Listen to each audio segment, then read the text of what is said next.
New look ya. Wah, keren nih ya vibe-nya ya. Berapakah yang ini ya yang hadir? Market merah, tapi kita tetap harus semangat, harus belajar, haus akan ilmu. Wah, 1.700 ya. Mantap juga ya, teman-teman di sini euforianya.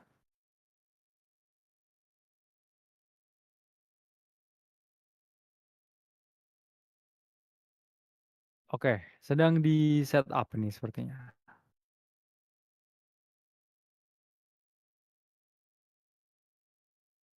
Sambil nunggu ya teman-teman yang lain ya. Nice.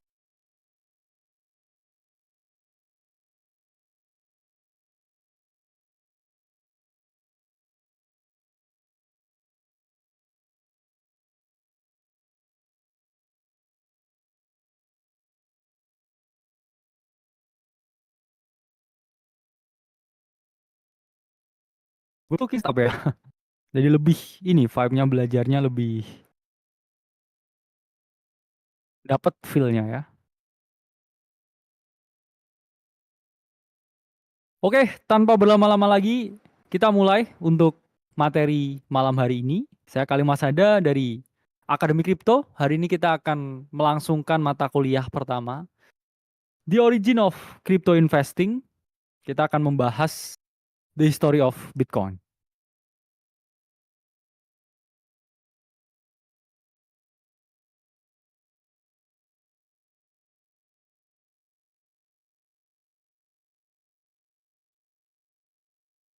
Oke, kita masuk kuliah bagian pertama mengenai the origin of crypto investing. Jadi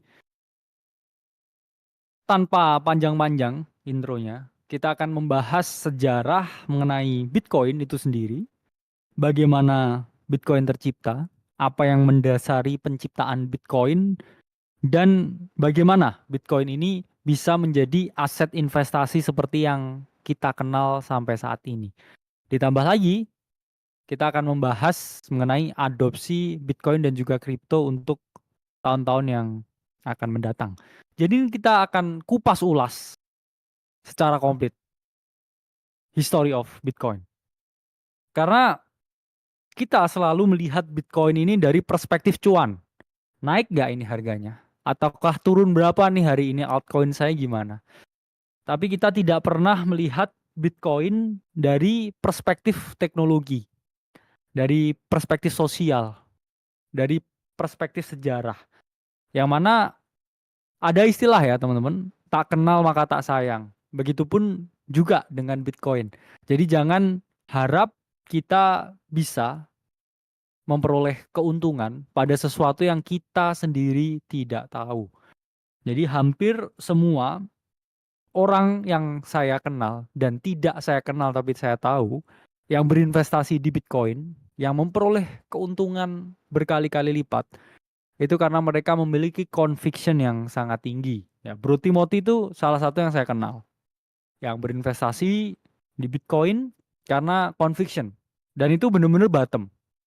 Jadi harus di respect ya convictionnya, keberaniannya karena berani call bottom di Bitcoin dan berani ya hold Bitcoinnya dengan semua net worth yang dimiliki.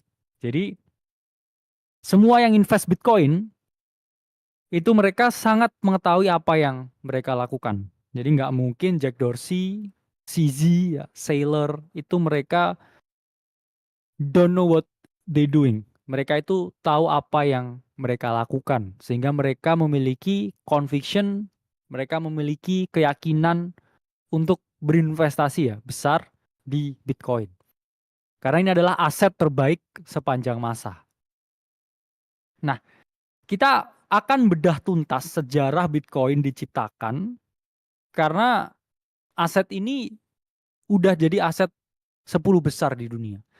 Dan lebih dari 200 juta orang yang tercatat ini, teman-teman, sudah berinvestasi di Bitcoin di tahun 2024. Jadi kita tidak bisa memungkiri. Memang penduduk bumi ya 8 miliaran ya, tapi ini 200 juta yang udah berinvestasi, berarti masih berapa persen ya? kurang lebih 4%. Jadi kita sangat early dibandingkan dengan teman-teman lain yang mungkin ya masih belum berinvestasi di Bitcoin. Pertama, kita akan bahas mengenai the beginning. Awal mula, permulaan, pendahuluan, the start of the story of Bitcoin. Tapi kita nggak bisa melihat sejarah Bitcoin tanpa kita melihat sejarah tentang uang. Dan kita sudah mengajarkan ke teman-teman pada kuliah ya, yang hari Senin kemarin ya, kita jelaskan mengenai bagaimana ya memahami cara kerja uang. Di situ kita ungkapkan uang ini seperti apa dan bagaimana uang ini bekerja, serta sejarah dari uang itu sendiri. Yang mana kita tahu setelah dihapusnya gold standard di 1971, keadaan moneter dunia ini sangatlah kacau karena adanya perubahan sistem. Jadi kita nggak bisa memungkiri apapun kalau sistemnya ini berubah, yang terjadi adalah chaos. Meskipun kita berubah ke yang lebih baik, ini pasti selalu ada yang namanya penolakan dari orang yang suka sistem lama. Oke, mungkin selalu ya terjadi perdebatan. Padahal ini lebih bagus, ini lebih baru. Tapi mereka yang nggak mau lebih baru, mereka nggak mau lebih bagus, mereka nggak mau lebih cepat, mereka nggak mau lebih aman, mereka yang udah nyaman dengan apa yang ada sekarang, itu pasti menolak. Contohnya dulu Gojek lah ya. Gojek, semua orang hampir menolak. Padahal itu segampang tinggal download aplikasi. Tapi mereka anggap, nggak mau ribet. Nggak mau ada yang ngatur. Nggak mau kalau harus transparan dan lain sebagainya. Jadi selalu ada penolakan, tapi endingnya yang menolak itu ketika mereka udah outnumber ya. Secara game teori udah 90% udah. Jadi Gojek mau nggak mau, mereka akhirnya juga jadi Gojek. Karena udah nggak ada yang jadi ojek pengkolan. Dan itu pun juga yang terjadi. Saya nggak ngomong sistem ini buruk, sistem ini jahat. Tapi selalu ada perubahan. Dan nyatanya memang setelah tahun 1971, yang terjadi adalah perubahan sistem moneter dunia yang sangat masif. Dan perubahan yang sangat masif, sangat ekstrim tersebut, nyatanya memberikan banyak sekali masalah, gejolak, dan juga prahara di dunia. Terutama terkait dengan keuangan. Karena ini source dari Wikipedia. Setelah Bretton Woods dan setelah gold standard dicabut di 1971, kita melihat banyak sekali bank crisis.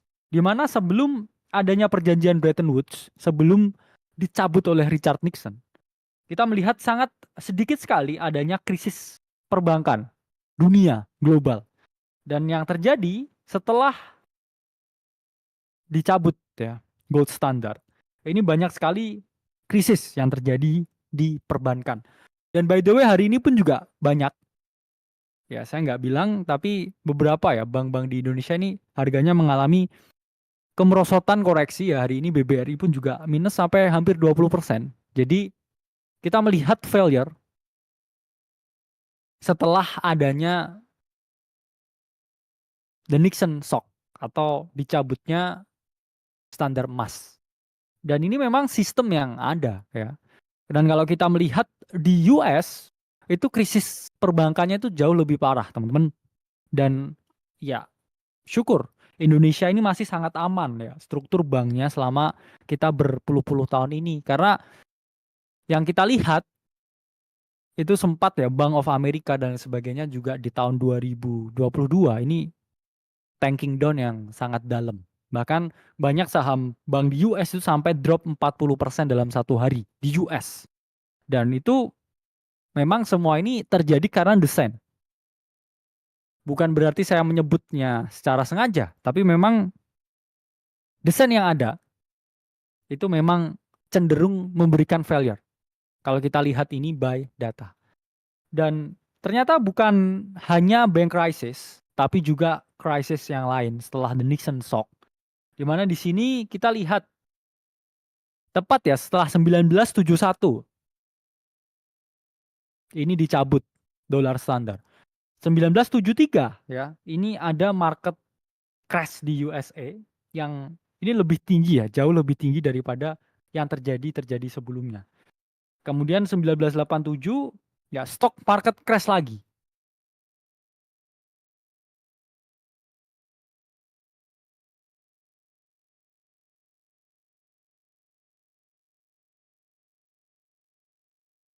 Anjlok real estate, udah anjlok harga saham.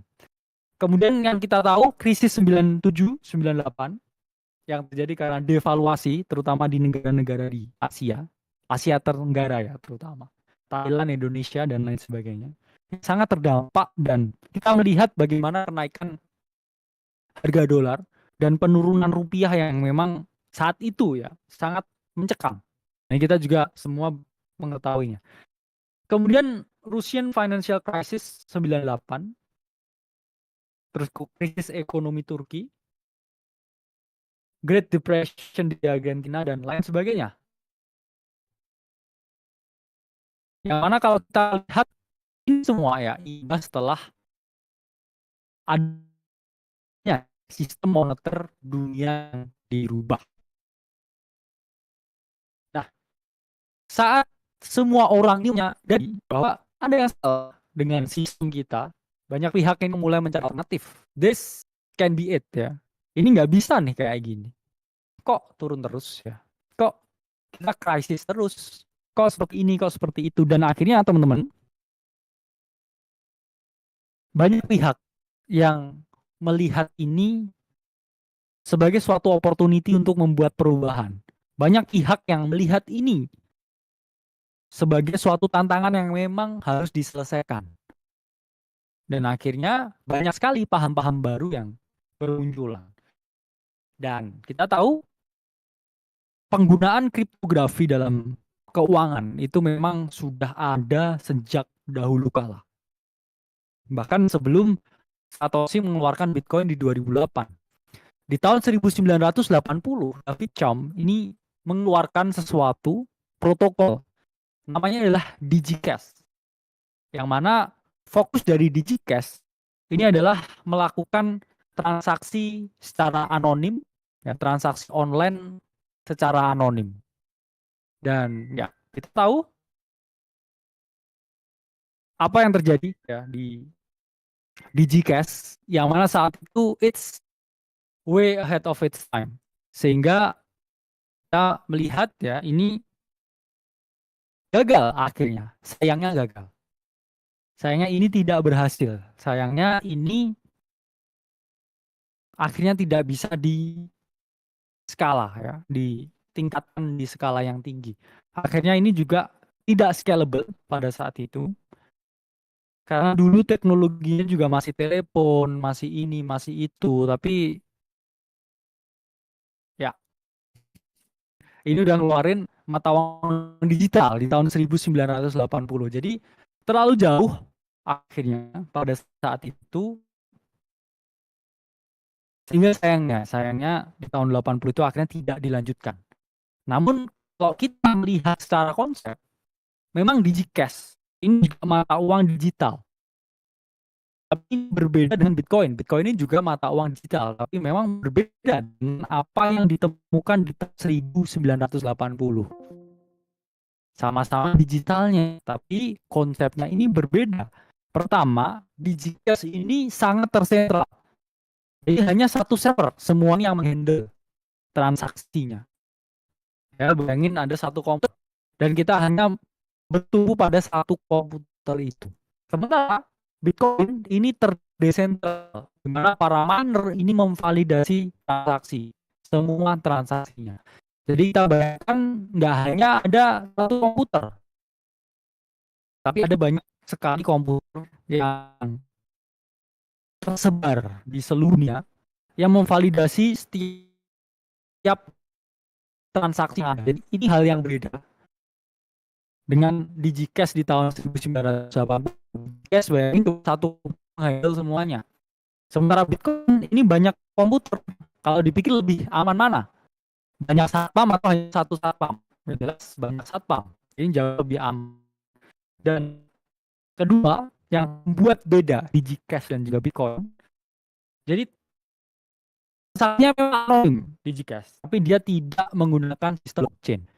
Inilah yang berbeda, di mana di dalam Bitcoin menggunakan sistem blockchain yang terdistribusi. Jadi semua transaksi yang ada di Bitcoin itu sangat transparan di jaringan blockchain. Dan kita juga tidak bisa ya mengakali yang namanya blockchain.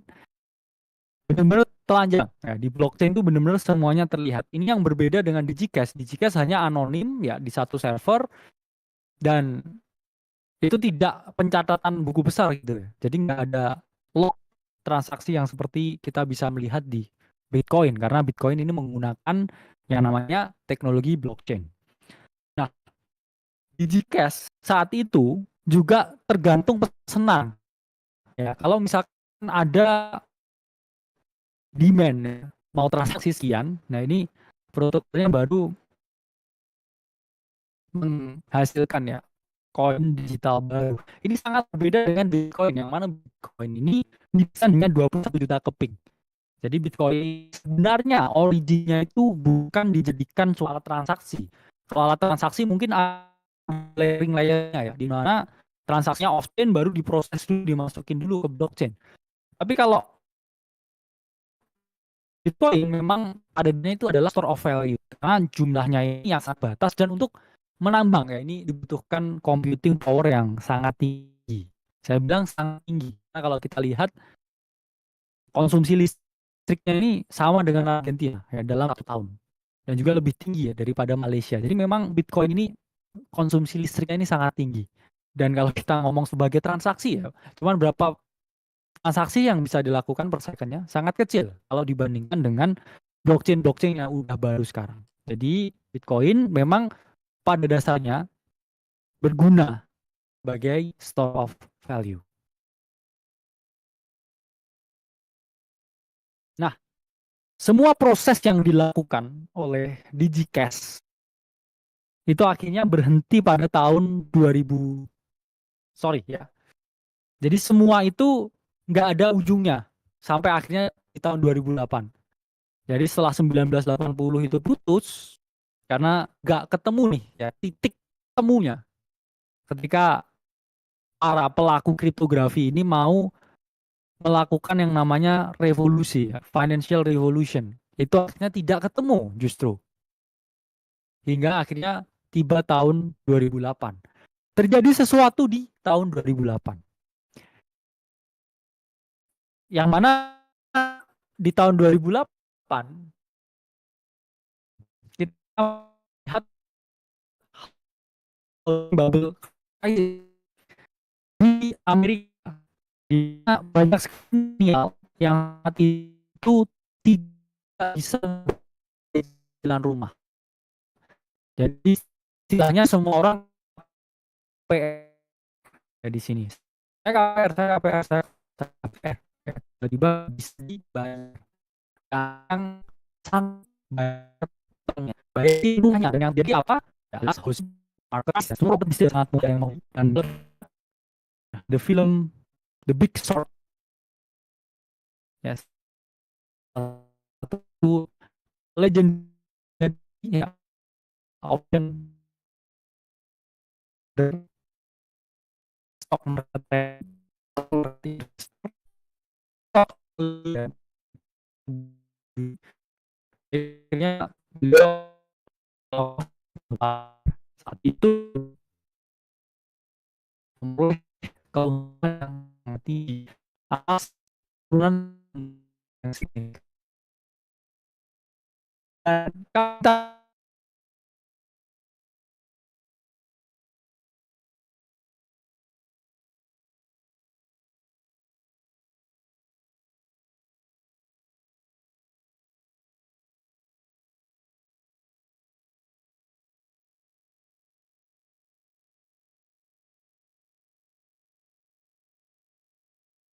karena memang ekonomi ini adalah part yang sehingga teman-teman lihat ya di sini pada saat itu memberikan drawdown yang sangat tinggi ke market Jadi tahun 2008 itu memberikan dampak yang sangat tinggi terhadap ekonomi di dunia pada saat itu. Nah, Zhou 2021 juga mengungkapkan bahwa pada saat itu di tahun 2008 namanya ada kejatuhan, selalu ada kenaikan. Dan ini kita lihat peta keadaan ekonomi negara-negara lain di dunia. Kita lihat ini yang paling kelihatan, China. Ketika tahun 2008, China ini masih masuk dalam middle income trap. Dan ini yang dijelaskan di bukunya Ray Dalio Changing World Order, di mana kita melihat memang dominansi dari US ini makin lama semakin menurun karena penurunan nilai dari US dollar sendiri memang beda ya. Memang US dollar itu naik karena ditransaksikan, yang melemah itu mata uang negara lain. Nah, di sini China pada tahun 2008 itu masih middle income country. Jadi kita melihat memang masih menengah 2008. Dan ketika krisis ya, USA ini mengalami penurunan secara performan, apa yang terjadi? Cina ini menyusul. Dan akhirnya interseksi dan sekarang juga udah hampir setara ya, secara ekonomi. Dan juga negara-negara lain, ya pada saat itu Jepang itu lebih tinggi daripada Cina di tahun 2008. Dan kita melihat ya, ada beberapa negara-negara yang masuk ya, dalam high income. Selalu ada yang namanya pergeseran. Dan itu pun hidup ya. Dan selama yang di atas, dan selama yang di bawah, muter terus seperti roda. Nah, dan itu satu-satunya cara untuk tidak terluka di hidup itu adalah jadi fleksibel. Jadilah seperti bola, bulat, mengikuti segala arah. Jangan kaku. Jangan melawan arus. Pasti sakit. Ya. Jadi dunia itu berputar. Nah, lucunya, anehnya, konspirasinya, kenapa setelah terjadi GFC atau Global Financial Crisis, di situ tiba-tiba muncul sesuatu yang namanya Bitcoin. Seakan-akan udah ada virus, sudah ada solusinya. Tepat di tahun yang sama. Dan pasti yang namanya Bitcoin, teknologi yang terbarukan, nanti akan saya jelaskan kenapa itu terbarukan. Kenapa tiba-tiba bisa menutup luka, ya? Tiba-tiba ada luka nih, terus ini vaksinnya, ya. Jadi apakah seseorang tahu yang tidak kita tahu? Nah, itu jadi hal yang menarik karena memang setelah tahun 2008 muncullah Bitcoin, muncullah cryptocurrency. Oke. Dan meskipun Bitcoin ini terbarukan, tapi nggak mungkin ya dia masa ditemukan di tahun 2008 terus habis itu di-announce di publik di tahun 2008 juga. Kan mungkin. Yang kita lihat apa ya? Yang kita lihat di berbagai forum awal penciptaan Bitcoin itu, Bitcoin ini desas-desusnya udah diciptakan dari tahun 2007. Jadi memang setahun sebelum terjadi GFC atau Global Financial Crisis, meskipun GFC tahun 2008 sendiri, ini juga nggak ada tanggal pastinya ya kapan selesainya, tapi semenjak saat itu ekonomi itu mulai pulih. Dan krisis itu adalah tempat transfer antara ya, yang orang nggak bisa mempertahankan kekayaan dengan orang yang mau kaya. Sama kayak di market, misalkan ini ada koreksi, sekarang koreksi, ya. Yang panik, mereka melakukan kapitulasi. Orang yang melihat ini sebagai opportunity, mereka ambil barang orang yang melakukan kapitulasi ini, ya, dan dia akan ride to the top sampai 2 tahun ke depan. Jadi uangnya ini transfer nih dari mereka yang tidak percaya, tidak sabar, melakukan kapitulasi, dan diambil oleh mereka yang punya conviction dan tahu bahwa ini akan rally. Saya nyerah, ya, saya nyerah kripto, saya jual semua. Oke, saya lihat ini sebagai peluang. Ambil, dan dia mengalami yang namanya life changing wealth, ya. Itulah perubahan, dan ini banyak ya yang mengungkapkan setelah tahun 2008. Banyak orang kaya baru dari properti. Bahkan Robert Kiyosaki mengungkapkan setelah tahun 2008 beliau ini malah yang paling panen, yang paling kaya, yang paling tinggi kenaikan return propertinya, yaitu setelah adanya krisis itu. Bahkan beliau ini juga menulis buku yang namanya Fake, ya, menceritakan tentang krisis di tahun 2001. A very good book to read ya. Lebih bagus sebenarnya dari Rich Dad Poor Dad. Karena Rich Dad Poor Dad terlalu prinsipal, fake is a good one. Jadi itu akan membuka mata kita terhadap dunia investasi yang ada saat ini. Dan memang apapun ya yang sifatnya krisis itu selalu membawa opportunity. Teman-teman melihat di dunia ketika COVID-19 lahir 1 bilioner baru setiap harinya. Bayangkan ya. Jadi ketika terjadi COVID, ada 1 orang baru yang sebenarnya bisa masuk Forbes. 1 orang jadi 1 bilioner dalam 1 hari mencetak 1 bilioner. 1 hari mencetak 1 bilioner. Kenapa? Karena krisis saat itu oke, ya. Semua orang di rumah. Apa yang harus saya lakukan? Bisnis all shop. All shopnya viral jadi kaya. Oke, semua orang di rumah merawat mukanya. Apa yang harus saya lakukan? Saya jualan skincare. Ketika orang-orang di rumah, diambil duitnya. Yang jualan skincare kaya. Oke, ketika semua orang di rumah apa yang mereka lakukan? Trading, ya. Semua orang juga akhirnya mengedukasi tentang trading. Nah, dan seperti itu seterusnya karena selalu memberikan opportunity, memberikan peluang, memberikan sesuatu yang memang harus teman-teman lihat sebagai peluang. Awalnya terlihat seperti aman, tapi kalau kita jeli, oke, saya nggak panik, saya melihat ini sebagai peluang, akan saya ambil peluangnya dengan risiko yang bisa saya takar, yang bisa saya kontrol.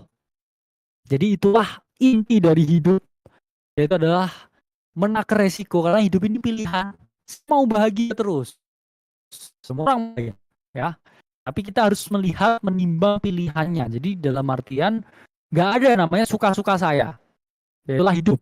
Ya, kita harus memilih. Dan semenjak tahun 2008 kita melihat perubahan di dunia akibat adanya Bitcoin. Lanjut ke part 2, kita bahas mengenai The Lie. Nah,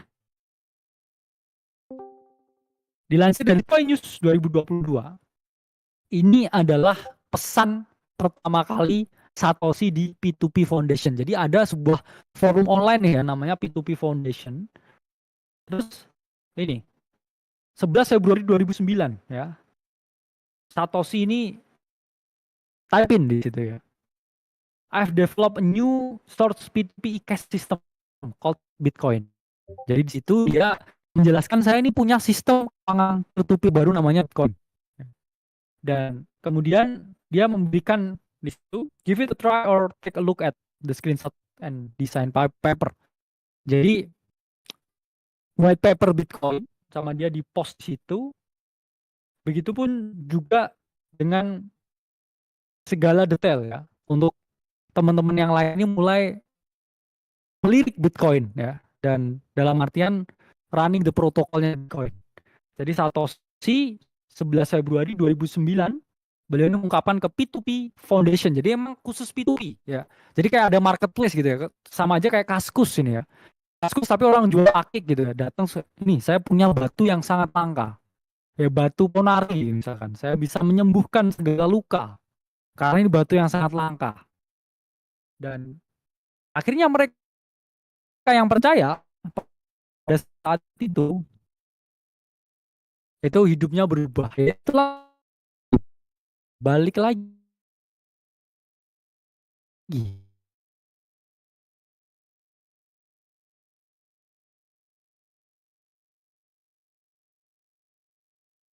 Lihat seseorang post di Kaskus gitu misalkan. Ya. Misalkan sekarang ada orang post di Kaskus gitu. Bayangkan. Saya menciptakan sebuah sistem revolusioner ya dengan kuantum teknologi. The new generation of finance bla bla bla bla bla bla. Link downloadnya di bawah ini. Orang pasti itu kira scam. Itu phishing link. Ya, kamu klik habis itu ke drain uangmu. Ke drain data pribadimu. Ya, dan it happens ya every day. Ada orang yang phishing link setiap hari. Dan ini yang terjadi saat itu, ya. Tapi yang percaya ya hidupnya ini sekarang semuanya berubah. Dan pada itu, ya ini Source 22, Seth Hasselberg dan juga berbagai orang-orang di forum itu, ya, Alvini juga banyak kan di forum itu. Dan Vitalik pun juga ada di forum itu. Bahkan Vitalik ini juga ikut ya membuat Bitcoin Magazine ya waktu itu untuk mendapatkan rewardnya, memberikan ribut newsletternya Bitcoin. Jadi Vitalik juga salah satu hero di market ini, dan beliau ini juga dia tahu ya Satoshi ini siapa. Dan di sini semuanya menanyakan ya. Awalnya Satoshi ini juga masih sangat aktif di forum. Ya. Kayak saya juga di Discord gitu, bales ya ini. Lama-lama setelah Bitcoin ini bisa jalan sendiri, ya akhirnya Satoshi mencoba lari atau keluar agar ciptaannya ini berhenti ya di tangan orang-orang, nggak di tangan dia. Jadi dia melepaskan Bitcoin ini hingga akhirnya para penerusnya ini yang running protokol, yang menambang Bitcoin, semuanya jalan ya tanpa Satoshi. Ya banyak rumor, apakah saya percaya Satoshi itu sendiri? Menurut saya enggak, ya pasti part of a group, dan selalu dia tahu menurut saya, tahun 2008 itu ya Satoshi Nu. Dan memang awalnya yang membuat banyak pihak ini tidak percaya dengan Bitcoin itu adalah masalah utama di kriptografi, yaitu adalah double spending. Yang mana with a magic ya, Satoshi ini klik ya dan menyelesaikan masalah double spending itu. Jadi Satoshi yang membuat orang melihat sebagai sosok yang sangat revolusioner bukan hanya karena inventionnya Bitcoin, karena sebelumnya udah banyak yang coba membuat mata uang digital, tapi nggak ketemu secret sauce-nya. Itu adalah permasalahan double spending, yang mana di sini double spending ini di solve sama Satoshi. Jadi adalah piece of puzzle di sini, tek ya sama Satoshi, dan akhirnya semuanya jadi percaya. Dilansir data dari Geeks4Geeks 2022, masalah utama yang mungkin terjadi dengan penggunaan kriptografi untuk keuangan ini adalah double spending. Artian saya bisa mengirimkan kripto ke orang, kemudian saya juga mengirimkan sama juga ke satu orang. Jadi tidak ada auto apa saya ini ngirim ini double atau tidak, double spending. Saya bisa aja kirim ke satu orang terus kirim ke satu orang lain.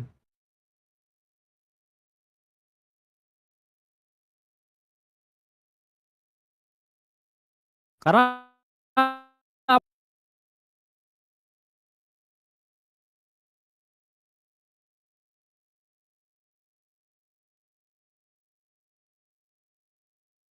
spamnya di situ. Dan itu yang akhirnya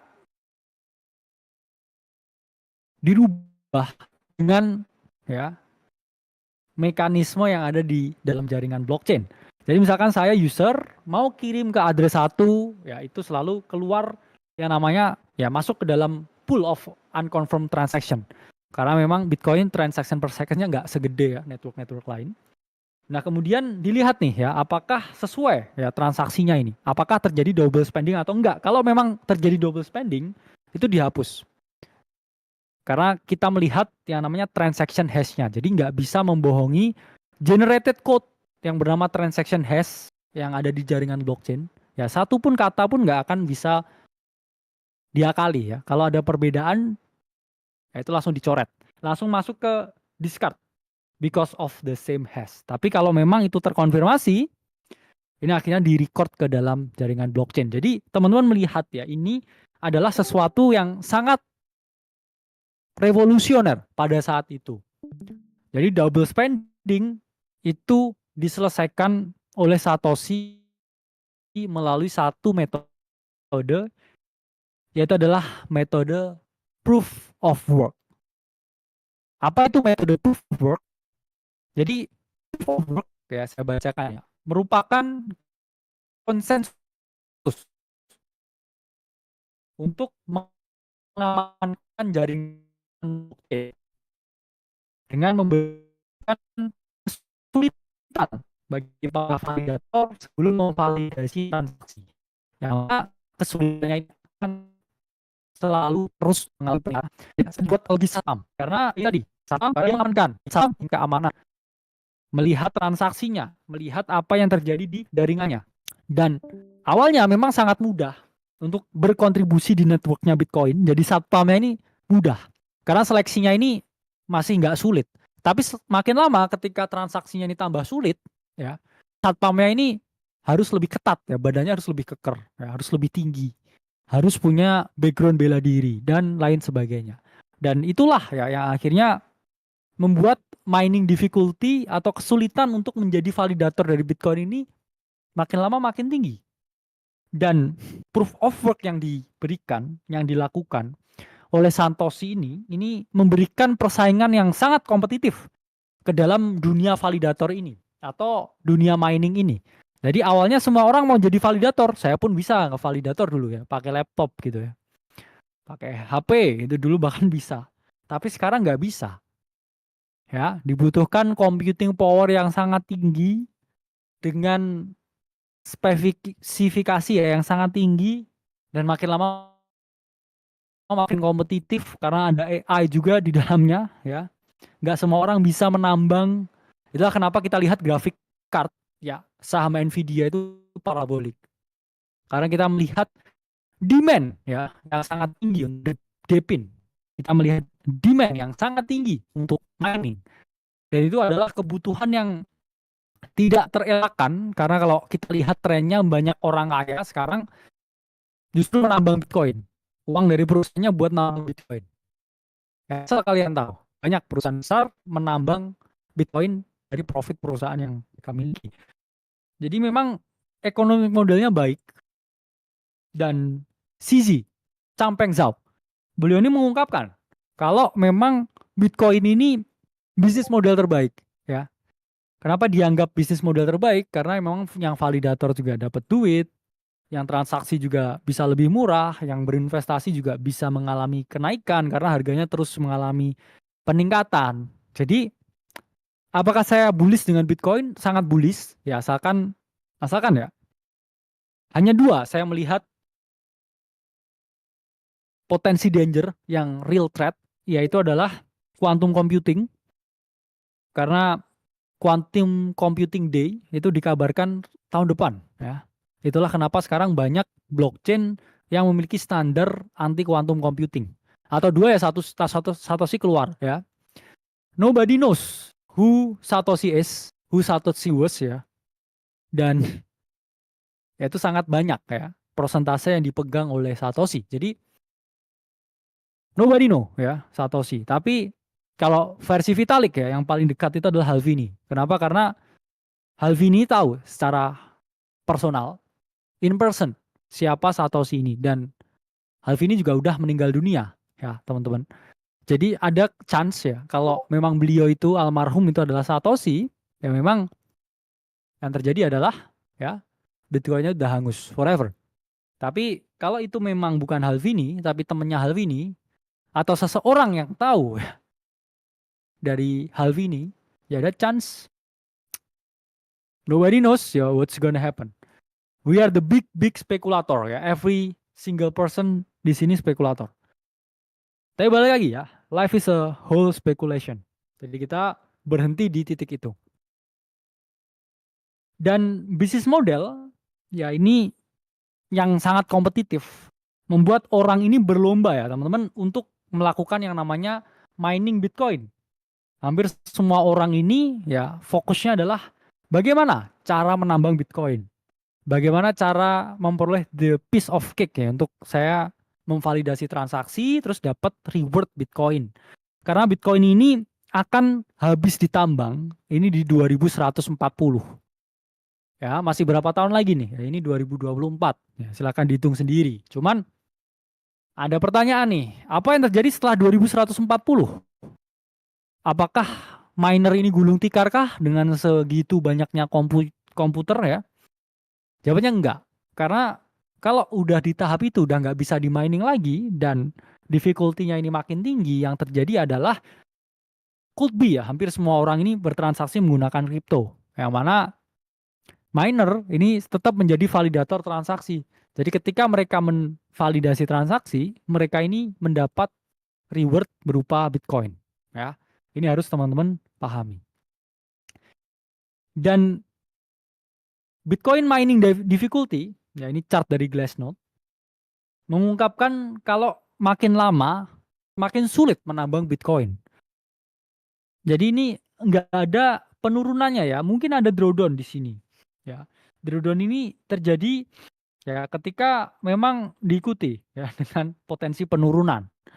Jadi kalau penurunan ya miner ya jual barangnya, selling barangnya. Begitu juga dengan adanya ya berbagai gonjang-ganjing. Tapi kita lihat chartnya overall ini sangat parabolik.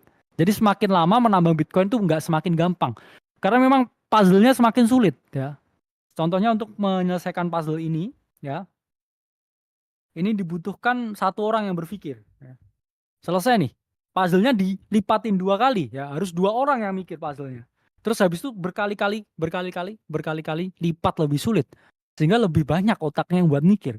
Ini solving itu, solving ini, dan takes more time. Itulah kenapa kita melihat ya ini data Glassnode sangat sulit ya. Mining difficulty dari Bitcoin ini parabolik. Karena semakin banyaknya orang yang masuk. Dan data dari CoinGecko mengungkapkan ini sudah jadi lomba antar negara, teman-teman. Kalau kita melihat ini datanya 2023 akhir ya. Marathon Digital Holding ini hold sampai 13.000 Bitcoin ya. Hut 8 Mining, Riot Platform, CleanSpark, Hive Digital Technology, dan lain sebagainya. Dan kalau kita lihat sekarang miner itu jualan barang ya, oleh institusi yang ETF. Ya, miner selling ETF ambil barang. Dan gitu terus ya. Siklusnya seperti itu terus. Jadi memang ini adalah ya sesuatu yang kita lihat dunia digital yang baru. Sebuah paradigma baru. Kok bisa ya sesuatu yang tidak berwujud, tidak berbentuk, mempertemukan kita semua di sini ya. Kamu melihat video ini karena ini. Everybody is on to crypto. Itulah kenapa ya saya ungkapkan, saya masih bullish untuk 1 tahun ke depan. Karena setelah halving, harga selalu mengalami kenaikan, setelah pemilu itu selalu mengalami kenaikan. Selalu ya. Jadi saya berfokus kepada 2 tesis itu. Memang selalu ada koreksi along the way up. Tapi koreksi itu terjadi ketika bull market. Dan bisa teman-teman lihat ya, memang kalau kita ada chance untuk bottoming lagi, rally ini akan berlanjut sampai tahun 2025 akhir. Ini by data. Ya, nggak ada yang bisa memprediksi masa depan, tapi untuk sekarang by data masih naik sampai akhir tahun 2025. Ya memang ada penurunan 20% dari top. Koreksi, kesempatan buat beli. Nanti ada koreksi lagi. Di 100.000 ada koreksi lagi. Selalu ada koreksi ketika harga ini naik. Tapi kita lihat ya, karena ditambang ini makin sulit, semakin banyak negara juga yang nambang Bitcoin, perusahaan nambang Bitcoin. Jadi apa yang kita miliki saat ini itu sangatlah berharga. Secara perspektif itu sangatlah berharga. Dan sekarang bisa kita lihat ya, ini top 10 Bitcoin mining country. Nomor 1 tuh US ya, dengan hash rate ini sampai 37,8%. Hash rate itu adalah satuan ya, unit satuan kesulitan atau computing power ya, yang dikeluarkan untuk menambang dari Bitcoin itu sendiri. Dan di sini ya kita lihat masalah energi terbarukan ini sudah menjadi sesuatu yang dijadikan concern, terutama ya para aktivis lingkungan menganggap Bitcoin ya transaction per secondnya aja sebegitu kecil, katanya the future of finance, tapi ini butuh listriknya lebih gede daripada satu negara berkembang. Ya. Ini cuma transaksi ya, kok bisa sampai segede itu? Itulah kenapa tuntutan yang ada ya, ini menuntut ya ini harusnya renewable ya. Pakai air ya, pakailah volcano, pakai apapun yang sangat renewable. Di mana US ini 22,5% renewable, sisanya enggak. China 30% renewable. Kemudian Kazakhstan ya juga banyak ya, 1,3% renewable. Dan ada negara yang 100% renewable. Islandia, Paraguay, dan juga Norwegia. Itu adalah 3 negara yang 100% ya energi Bitcoinnya ini terbarukan ketika mereka melakukan yang namanya menambang untuk memvalidasi transaksi untuk memperoleh Bitcoin yang ya berakhir ya, nggak bisa diburu lagi di tahun 2010.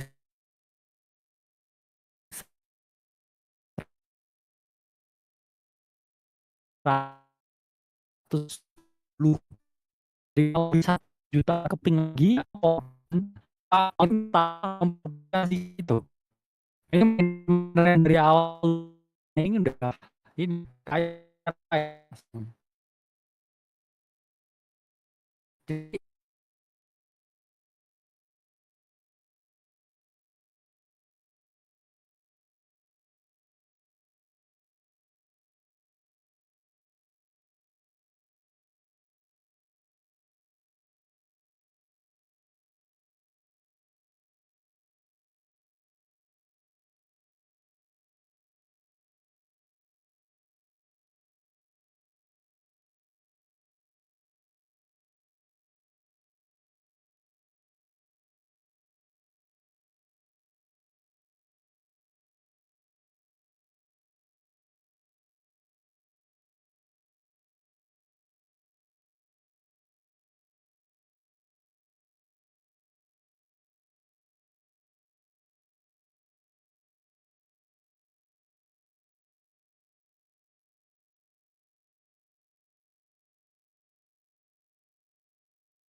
bisa dijual dan juga bisa dibeli. Sehingga ada orang yang berpikir ya, gimana kalau kita buat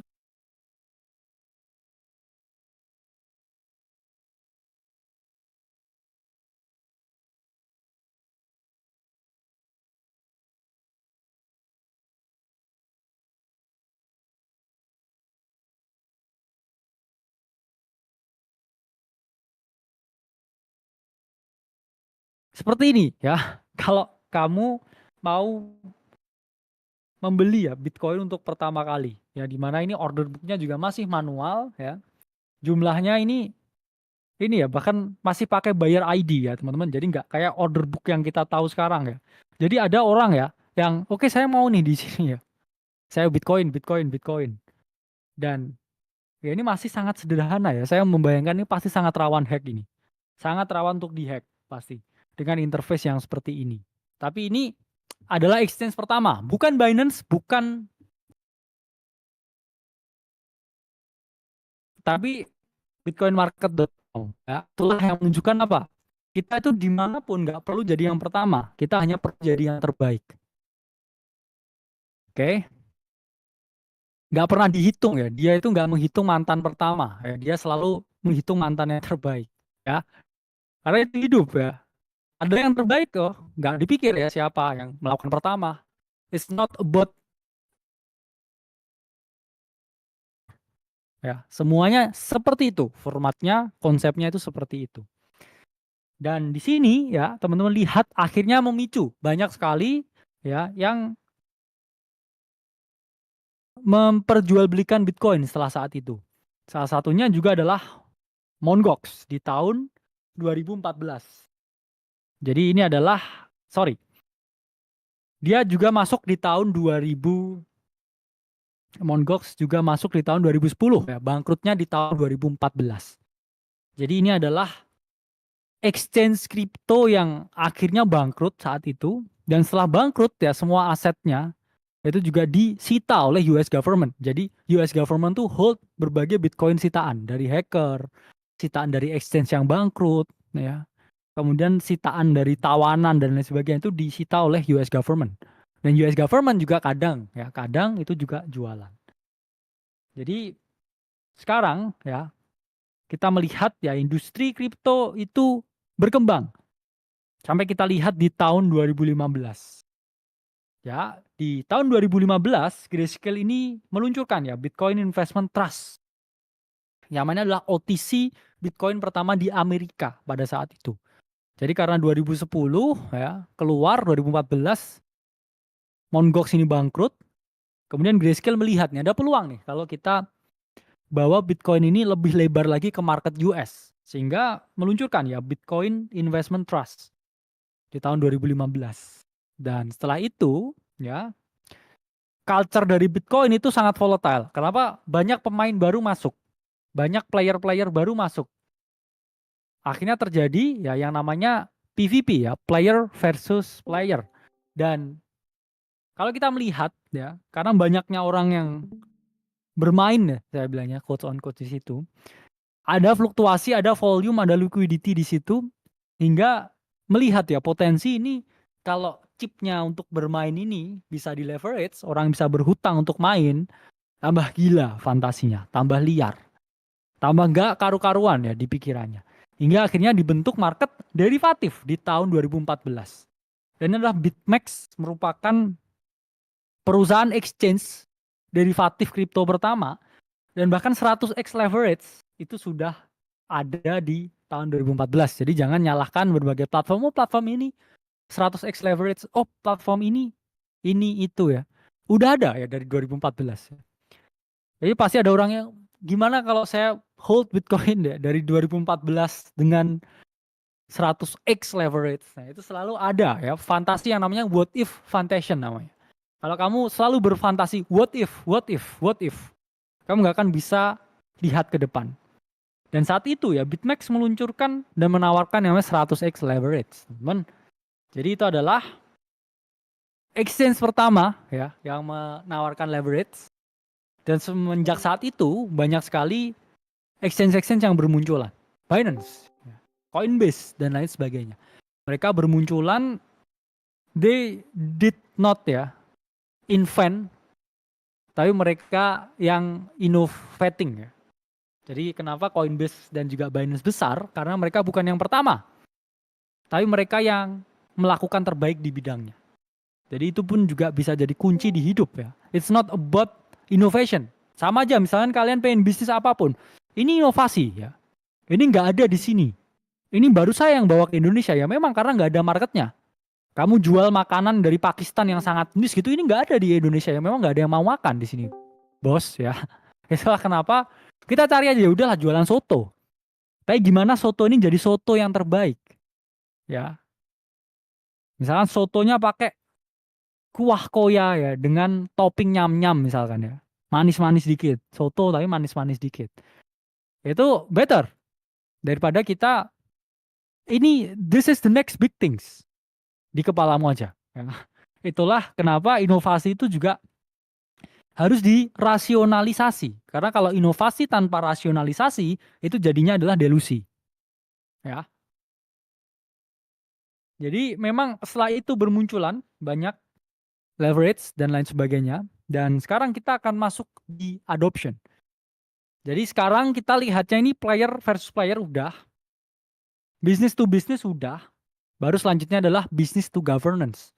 Apa artinya? Pasti governance ini minta the piece of crypto. Maunya CBDC, maunya blockchain, maunya ini, maunya itu. Dan kita melihat ya, memang di berbagai negara, ya ini sudah mulai melek kripto. Bahkan ya kita lihat El Salvador, jadiin Bitcoin ini legal tender. Jadi kita bisa bertransaksi Bitcoin ini bebas di El Salvador. Karena ujungnya, kalau semua menerima adopsi kripto, yang ada adalah kripto ini semakin mendunia ya, semakin global, semakin digunakan. Kita sangat early, kalau kita ngomong 1 tahun ke depan, 2 tahun ke depan itu kita sangat early. Hingga akhirnya ya probabilitas hampir semua orang ya, nanti akan menggunakan kripto. Jadi kita lihat progresnya seperti apa. Saya Kalimasada dari Akademi Kripto. Cukup sekian untuk kuliah malam hari ini.